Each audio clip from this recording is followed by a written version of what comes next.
Hey everybody, welcome to the garden. I hope you're having a great day.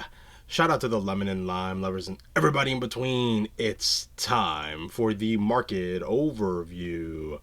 And if you're interested in any of the services I provide, please check out the links in the description below for both the Patreon and Discord. Okay, so now let me unmute the live chat. All right, guys, here we go. I am recording, so let's go over the markets real quick, what we saw last week and what we can expect for next week. So looking at the dollar, so finally the dollar has shown some life. We had a breakdown from this ascending trend line. We actually came back up and tested it and actually had some selling from there, but finally had a reversal off of some positive numbers.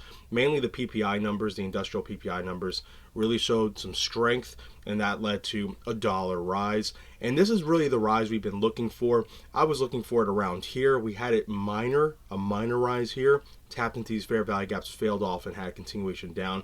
And now I think we're going to see continuation up. Now I'm not looking for the dollar to break up back towards 108, 110. I am looking potentially at 103, 104, and then if we do get an extended move higher, maybe back towards these fair value gaps to the low end of this blue zone, and that's where I would look for another failure down to eventually lead towards 100 to 97. Now, if we were to break up, let's say going up towards these fair value gaps or towards the low end of this blue zone, what I would expect is we have a breakup taking out these highs. So we are attempting to make a new little minor uptrend here, but you'll probably get a consolidation of some sort where you have a triangle structure that will probably break down. Okay, it depends on how it's structured, like what its bias is, but I will have the bias to the downside until price action tells me otherwise. But in the short term, look for that continued move up, and it'll be very interesting to see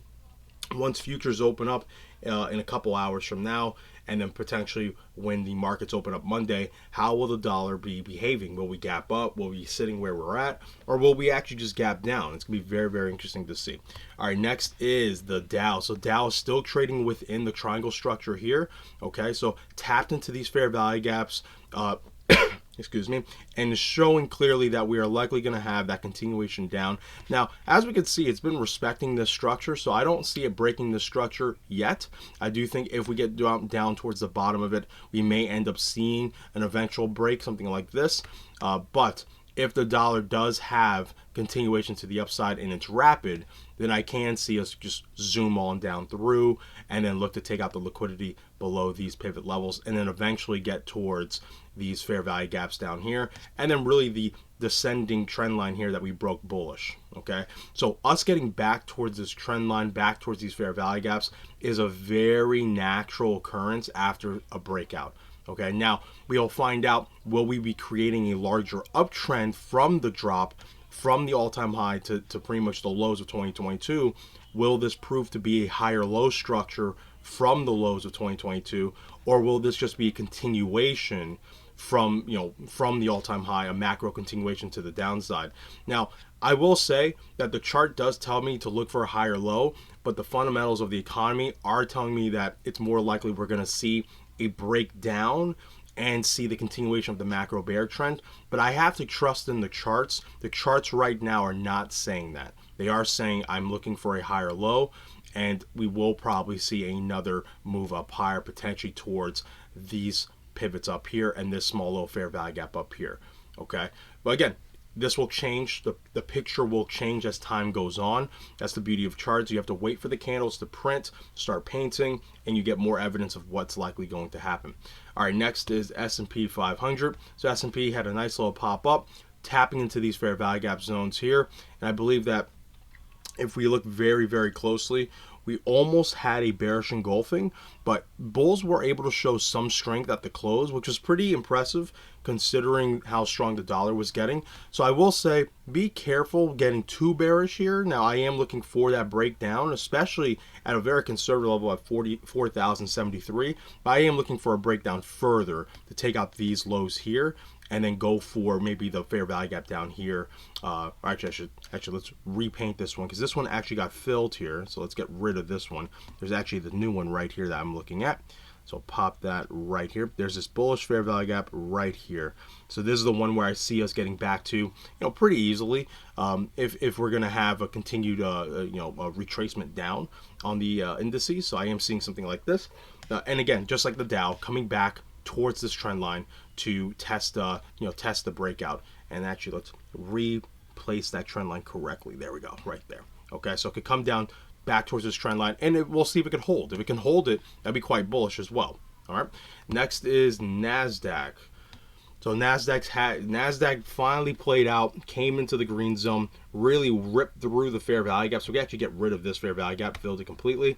And, to me, this is prime for a pullback, very extended, but it was very likely to happen because of how relatively weak the NASDAQ has been when compared to both the S&P and the Dow. So this sort of move up, even in spite of the dollar showing some strength, wasn't that surprising.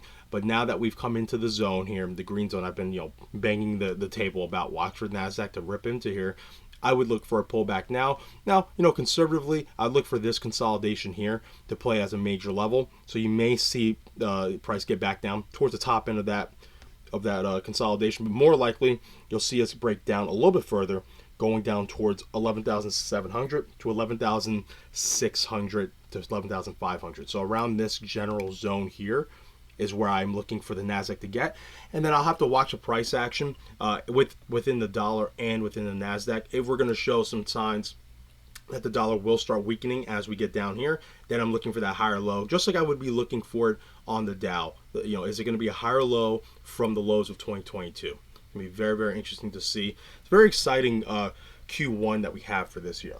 All right, next is the oil chart. So let's take a quick look at oil. Look at this. So oil actually weakening quite a bit, and it looks like we're going to potentially break down further, coming down towards the low end of the bullish monthly structure. So watch for us to potentially break down lower. It's interesting that it stopped right at the same fair value gap zone, but it's very unlikely to hold. This candle here that we see here implies major strength to the downside. So watch for that continuation, and really the liquidity under this pivot here, okay, which will coincide just following this level. So just following this descending trend line level on the monthly structure, and then eventually potentially as we kind of trade down this level, potentially tapping into 60. And 60 was the last bullish level I had for a major move up. Now we could break all the way down towards this descending trend line here, this thick black line here, and it'd still be bullish because that's where the monthly broke out. But I am looking for 60 to be a major level. It's going to be a majorly attractive level price-wise per barrel. So I am looking for that to probably hold for the time being. And then depending on the dollar, we'll see what happens. But I'd be very surprised if we break down further than 60. That's for sure. All right, next is gold and silver. So gold showing that weakness. So what I've been saying, watch for the pullback coming into this stuff. Came into the fair value gaps. It actually filled a whole bunch of fair value gaps over here, but we've taken them off. And we finally tapped into the final one, breakdown. And now watch for us to just fill out these fair value gaps as we're seeing them. So we filled out this one right here. So I'll take this right off the chart. And I do think we're going to make our way down towards 1810 to 1800, and then potentially even further down. Okay, we'll probably make it further down because look how this has been extremely powerful over the last couple months. So I am looking for a significant pullback, but I'm still bullish on gold in the sense that, though we're gonna have a significant pullback, we're looking at easily a higher low structure is going to form most likely around this level here or towards these fair value gap levels down here. It's very important gold doesn't lose the lows it made in 2022. However, if that happens, then then we're probably looking at dollar strength, going towards the 110s, the 112s, potentially even higher, and that's probably just a scenario where the macro bear trend has begun again on pretty much every asset. Next is silver. So silver breaking down. Silver was much more clearly a topping structure, right? So gold was very extended, okay? But silver was far more toppy, right? So it was very easy to see that was a topping structure. So I have been warning, be very careful here. I did say, obviously if gold did decide to rip, especially down, going up towards like 2000, you'll see silver rip up as well. But until then, this was clearly a warning sign to stay away or at least wait for the breakout. This was clearly showing signs, in a vacuum at least, that this was a topping structure. And so far, it looks like it's playing out that way. And we're most likely going to make our way further down towards these fair value gaps. In my opinion, we're probably even going to come lower, probably coming down towards this fair value gap, just to make sure we take out the liquidity from the imbalance here and then under this fractal level here, under this pivot. And we can actually take out this fair value gap as well because that's been filled. So look for that continuation to the downside, and again, that really coincides with the dollar gaining strength. So we're getting a little bit more evidence on a lot of charts that the dollar will have some prolonged strength going into next week potentially. All right, now let's take a quick look at Bitcoin. So Bitcoin is showing signs that we are going into a pullback or consolidation structure. Now, in my opinion, it's more likely going to be a pullback into a bullish consolidation. All right. What's very interesting is it's been relatively strong against the dollar. So the dollar's gone up pretty rapidly over the last 2 days, so over Friday and Thursday. And Bitcoin didn't really do too much within those days. Now, it did have some selling, but if you look on the much larger scale, really not that much. So it's been very impressive, but it's not surprising either, considering how how suppressed Bitcoin was prior to this pop up, right? So it had a lot of fuel to go up higher, and it really has played out so far. Now, I am looking for right now, if we do have that pullback, obviously we want to see this fair value gap level right here getting filled, or at least tapped into, traded into. And then if that gets taken out, which I actually do see that as potentially being likely, is we're going to see this fair value gap right here.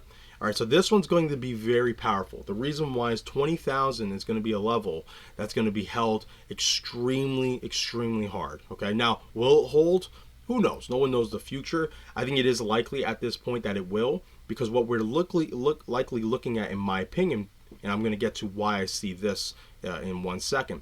On the daily, we're likely going to see that failure coming down further, okay? And then we're going to make that tightening structure, something like this, and then we'll probably have a much larger structure coming like this. So over the next month and a half, we may actually be pretty boring in Bitcoin until we have a breakout.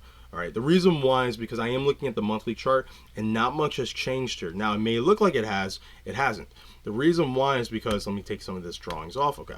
Reason why is because this monthly candle here, like I've been saying, is extremely bullish. However, do not be surprised, after taking out these highs, you go into a bullish consolidation on the monthly. All right, so over the next 1 to 2 months, you may see a bullish consolidation, which would look like 1 to 2 dojis or 1 to 2 indecisive candles, very, very lackluster candles that are just gaining fuel on the weekly and daily to break up higher. Okay, so the monthly is telling us that this is a bullish story still.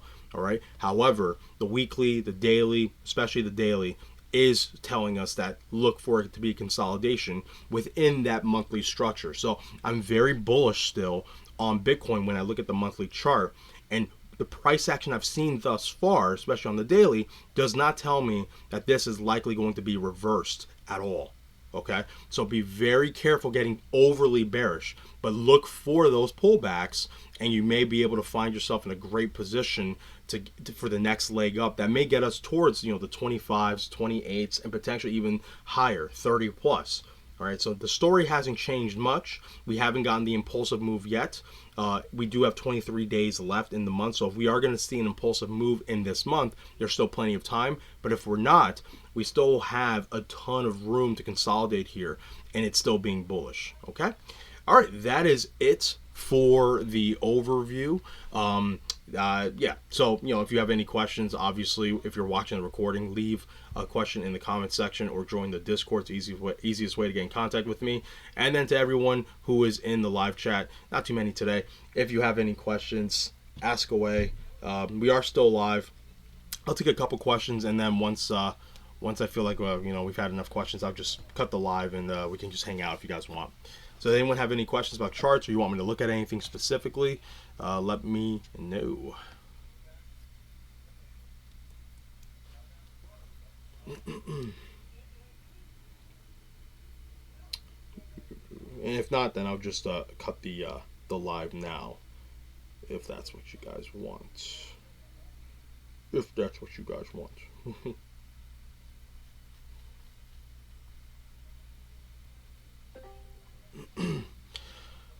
All right. Thanks, guys, for watching the overview. So I'm gonna actually cut the live now, since we don't have any questions on what's going on. And thanks again for watching the recording. If you couldn't make the live, remember, be patient, be vigilant, and be nimble. Love you guys. Take care. Bye.